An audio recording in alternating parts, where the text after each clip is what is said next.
Yes, everybody. Russell Western Network. Hope you're all safe and well. If you're here, you know what to do. It's Monday. It's depressing. Everyone's back to work. It's rainy. We've been beaten again, comprehensively by Man City or by anyone really.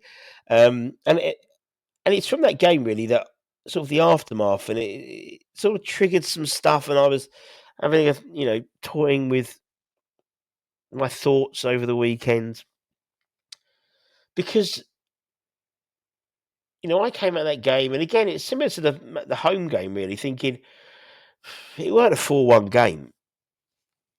We lost, but it weren't a 4-1 game. I know on the paper it says but it weren't a 4-1 game, and 17 shots at the Etihad. I mean, when was the last time we ever did that? I mean, even when we beat them under Slav, went back, I think we had 6 shots on target, or 6 shots, not even only on target. I don't think.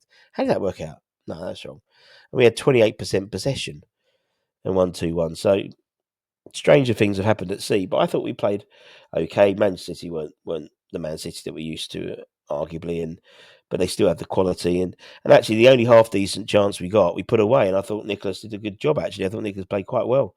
Throughout, I thought his flick-ons were really useful, and his hold-up play was really good. And something we're not used to is having a forward who can hold the ball up and can actually doesn't bounce off his chest, or he can control it, and he can. There was one where he sort of flicked it with his chest.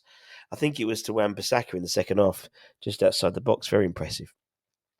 But it got me thinking about our fan base and about expectation levels, and how expectation levels between us and Siri, be quiet.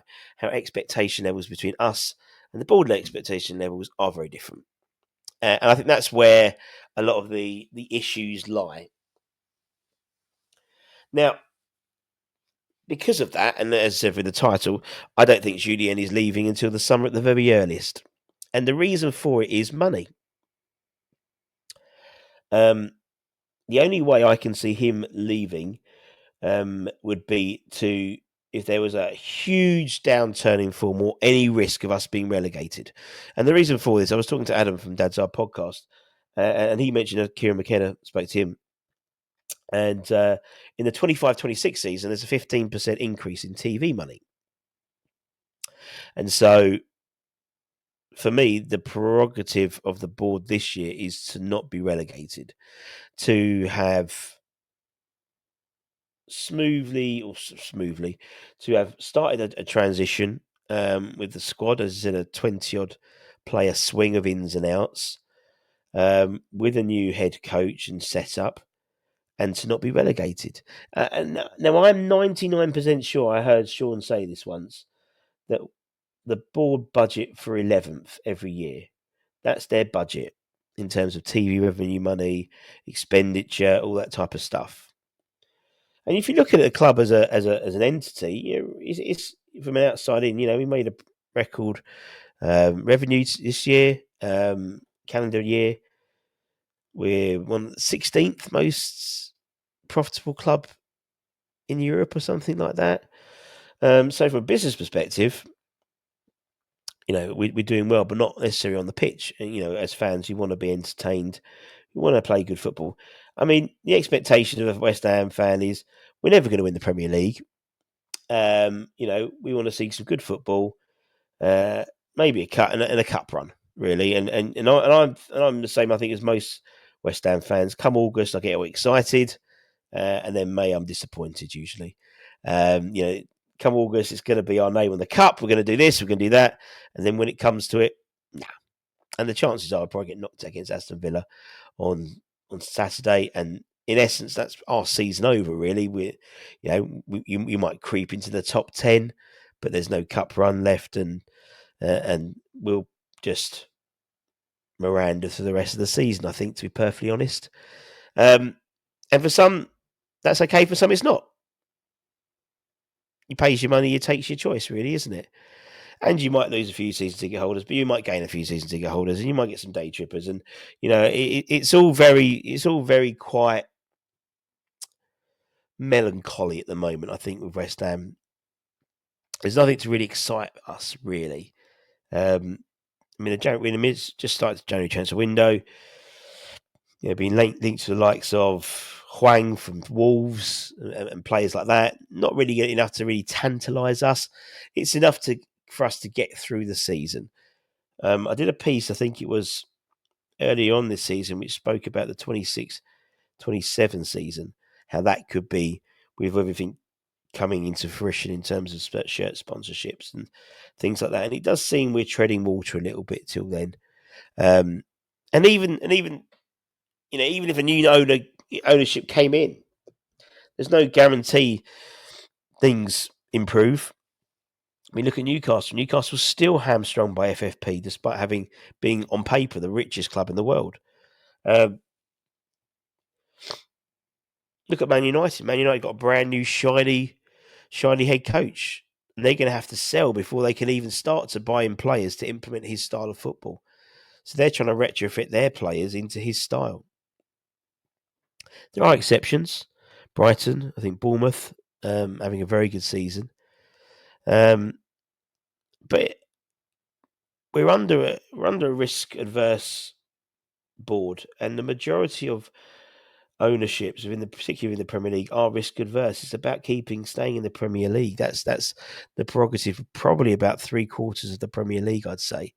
It's a business, and that's why I'm extremely confident that we've got Loppy until at least the end of the season, bar complete meltdown in form or off the pitch, either a meltdown off the pitch, players revolts or things like that. And that's the reason to stay in the Premier League. Now, the flip side is the yin to the yang is if we did change our head coach, a new head coach comes in, we get the bounce, 3 or 4 wins on the trot, you could go up 2 or 3 positions. That's a few million quid. That covers the compensation. I totally get that. I totally understand that. And that's why I think we're giving always these 3-game. He's got 3 games to save his job. 3 games to save his job. Because always with those 3 games, there's one winnable game. And that was probably, arguably, the Crystal Palace game, maybe. And then, even if he comes into that 3 games, we'll blink. It'll be 23 games gone in the season. And then we've only got 15 left. So who's going to come in for 15 games? Who's going to come in for a 3-month contract? It's not going to happen, is it? And it's always segmented. So another 3, another 3, another 3, another 3. Now the summer's different. Come the summer, we'll have an idea of where some head coaches' future lies. Middlesbrough, for example, if Middlesbrough don't get promoted, then I have no doubt that Michael Carrick will be looking to move on. And that I genuinely believe that's a real possibility at West Ham. I think that could appease a few people. Have that sort of boot boy, West Ham, old boy mentality that would suit maybe the older fan, the academy player, that type of thing. And he's young. So I genuinely believe he could be an opportunity coming into the summer. But that means we wait to the summer. Don't know why that happened. Now, whether that's going to be something which the fan base can keep going with, I don't know. That's the issue. Is this season's petered out? Let's be honest. This season, I fully expect us to probably get beaten by Villa on the weekend. Then the season's over. It does give an opportunity for people like Ollie Scars maybe to get some more minutes as well. So, benefiting us for the 25-26 season. But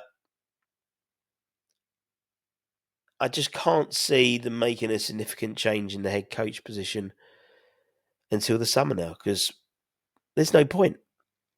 There's literally no point in my eyes. Bringing in someone for 6 months will do F all. If you're going to bring someone in, you've got to bring someone in on a longer term deal. And that involves even more transition. Anyway, I just thought a few notes. I thought I'd put a few notes down and let me know what you think. Occasionally, I like to do these little bit of a brain dumps things. It's good to talk, as Bob Hoskins always used to say in the BT adverts. We'll have some Hammers headlines a bit later on, which will be fun, with some players have been linked with, including Hwang from Wolves. The Academy show a little bit later on as well, hopefully, as well, or a cut down version of the Academy show going through all the loans and that type of thing.